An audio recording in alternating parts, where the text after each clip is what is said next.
Hi, I'm Balaji Pasmarthi, the founder of Liberated Enterprise Creators, LEC. I want to start today with a controversial statement. Resources are the enemy of creativity. Most of us in this game, entrepreneurship, think the solution to every problem is more capital, more staff, more time. But looking back at my journey from Golden Square to the founding of LEC, I realized that my biggest breakthroughs didn't come when I had abundance. They came when I hit a wall. They came from constraints. Entrepreneurship, by definition, is about getting the best out of the resources at your disposal. But what happens when those resources run out? That is where the magic happens. Today, I want to share a mental tool that saved my business multiple times and eventually led to Liberated Enterprise Creators framework.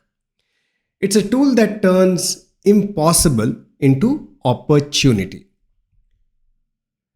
This tool is called PO, P-O, short for provocative operation. It's a word coined by the lateral thinking genius Edward de Bono. Po. Po doesn't mean anything by itself. It's a signal.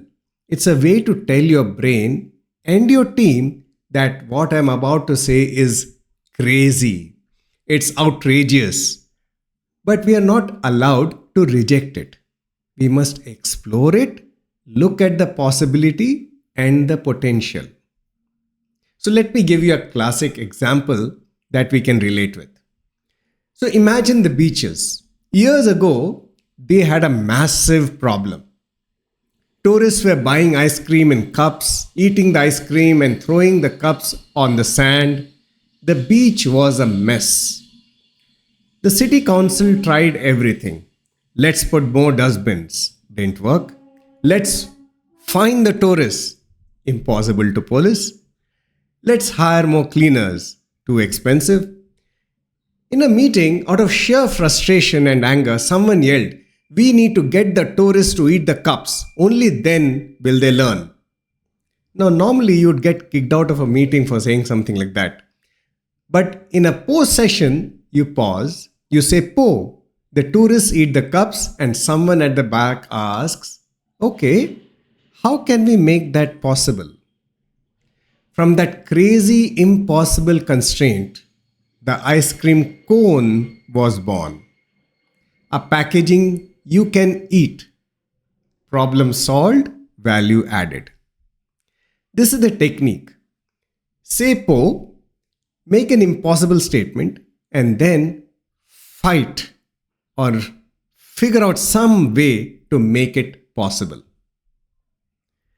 I have used this tool whenever I felt cornered. So let's rewind to the year around 2000. I was running the Golden Square offices. The dot-com bust had just hit. Occupancy rates were crashing. I was desperate. I had already burnt money on newspaper ads with zero results. And I had a very unique marketing problem. You see, my best clients were companies just starting operations in Bangalore. They didn't have offices yet. They didn't have phone numbers. So I didn't even know where to reach them. And this was much before Google was ubiquitous, when people could just search for offices and so on. I literally couldn't find them. So out of frustration, I made a post statement. I will not go looking for clients. They will find me. And I will have a zero marketing budget. Impossible, right? How do you get found by invisible clients with no money? So I asked, where do these people go before they come to me? I realized that they go to watering holes. Just like animals in a jungle converge at a watering hole, new CEOs of new companies coming into Bangalore converge at specific places. For example, consulting firms like KPMG to seek advice, recruitment agencies to kind of figure out whether Bangalore is the right place to hire talent, real estate firms like CBRE, star hotels to stay when they are exploring Bangalore as a city. So we created a handbook called Business Gyan. It was the size of a Reader's Digest, if you remember Reader's Digest, packed with useful information for new businesses. We placed these dispensers in 90 of these watering holes. Typically, say KPMG reception would have a dispenser of Business Gyan. In the prime spot of that handbook, an advertisement of Golden Square offices would be there. The result? Business Gyan started generating 60% of our new closures. The marketing happened for free. The constraint forced us to build a media asset that became a business in itself.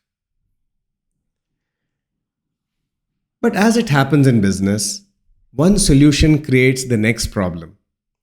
So by 2005 or so, the knowledge process outsourcing industry, KPO industry, was booming.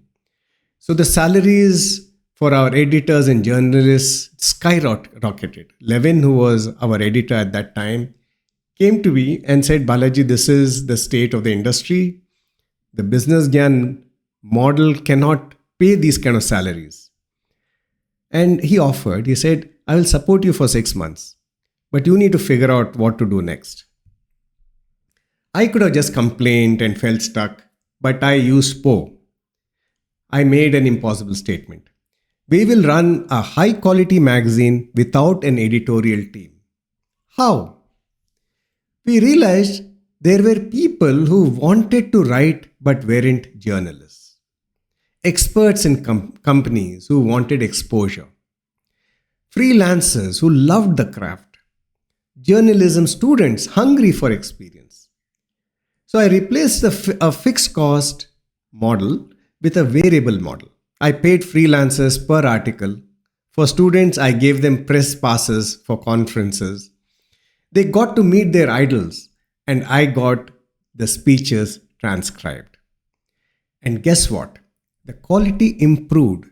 Why? Because I had actually industry experts writing articles instead of a generalist reporter.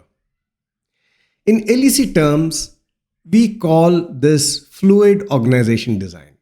We stopped trying to fill rigid job descriptions and started fitting tasks to people who had the intrinsic motivation, the volition to do them. We had the content. Now we needed our readers to get into the habit of reading Business Gyan early as we could get them. So I wanted to target MBA students, catch them young.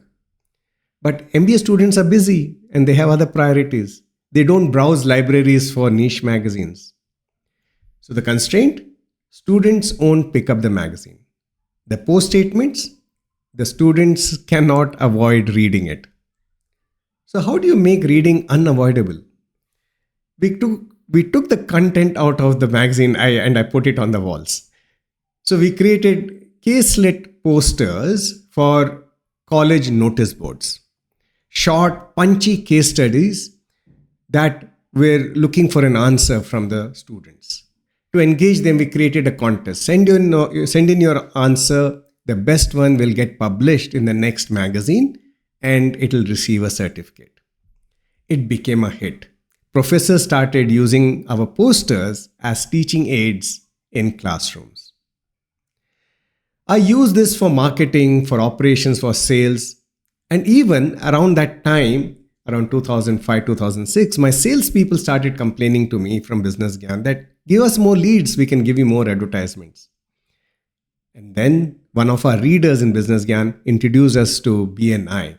And I went to a meeting and wow, people are getting up and connecting each other to clients, passing referrals to each other. And I said, hey, you know what? This is the solution to my leads generation problem. Let's start BNI in Bangalore. And what a journey that has been. But the biggest moment of my life, the one that brings us here today, was about my own happiness. Years ago, after my MBA, I felt like a cog in the wheel. I was successful on paper, but frustrated in spirit. The constraint? Corporate life, to me, felt like slavery. My post statement: I will create an organization where the team works because they want to, not because they have to. A place where business runs itself and I have total freedom of time. That sounded impossible. The traditional paradigm says you must control people, manage them, use carrots and sticks. But I sat with that constraint. I looked for the solution. And that journey led to the discovery of volition. It led to powerless leadership, so that people are doing things because they want to, not because they have to. It led to the framework we now know as Liberated Enterprise Creators. LEC is essentially the result of asking, how can we win without the stress? How can we succeed without the control? So here's my challenge to you. You are facing a problem right now. It could be something small or big. Maybe it's cash flow, maybe it's hiring, maybe it's time. Don't complain about it. Don't wish for more resources. State the constraint. Put a PO in front of it. Make the impossible statement: PO, I will double sales with zero ad spend. Or PO, I will operate this business with half the staff. Sit with that discomfort. That is where your next breakthrough is hiding. If you want to learn how to systemize this kind of thinking, some of you already attended the methods workshop, but you can actually implement it, embed it into your organization. So how to build a business that's a living system rather than a machine, that is where you check out everything about the LEC framework. A crisis is just a trigger for an opportunity. Think crazy. Make it possible.